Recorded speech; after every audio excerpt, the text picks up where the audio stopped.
don't dare to broach any story spoilers. It isn't very long before The Witcher 2: Assassin of Kings begins to live up to its foreboding subtitle. As you've gleaned from earlier footage, Geralt of Rivia, famed philanderer and mutant monster slayer, finds himself in dire straits at the game's outset. It isn't long, however, till the canny Witcher's tricks buy him his freedom and give him the run of the world. Geralt of Rivia.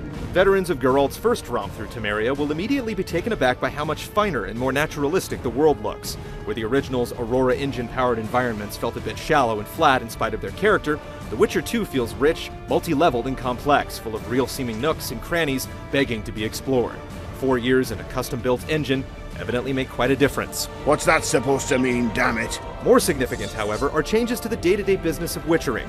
Geralt still has to lug around 2 swords, a steel one for normal creatures like men and dogs, and a silver one for things that don't exist in the real world. Gone, however, are the distinct combat styles tailored towards different kinds of engagements. All Geralt has now are quick sword strokes that are relatively safe, and heavier blows that leave him more exposed.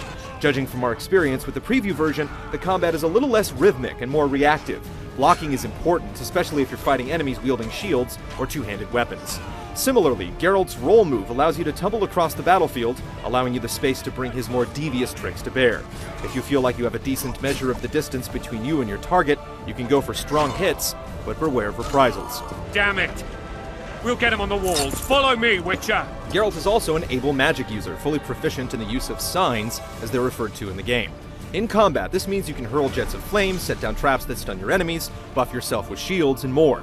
The game's solution to enable all the switching and equipping the combat requires is particularly elegant. Rather than stopping the action full on, it slows the pace to a crawl, effectively keeping you in the moment, with a smidgen of risk, while still allowing you to futz with the interface. Outside of combat, Geralt can use signs to bust down wobbly doors and loose walls, as usual, but he can also use them to influence conversations, Jedi mind trick style. Want to head back to the tent? The camp will be nice and empty now. There seem to be a few elements in the game tailored to provide decent stealth sequences, similar to the ones we've already seen in the jailbreak scene from Gamescom last year. When undertaking this sort of covert action, Geralt can creep around and hug walls, blow out light sources with the use of magic, and knock out enemies unaware. The new cat potion effect, which allows you to see enemies through walls, seems custom-made for these situations, so we suspect they'll be fairly commonplace in the game. Enough slaughter. Surrender and Foltest will treat you and your men with honor. In any case, The Witcher 2 looks like it's on track to do right by its legacy. Geralt of Rivia is an irresistible anti-hero, and the world he inhabits is set to be realized in its most comprehensive form yet. Look for our full review as the game's mid-May release date approaches. What the fuck do we want?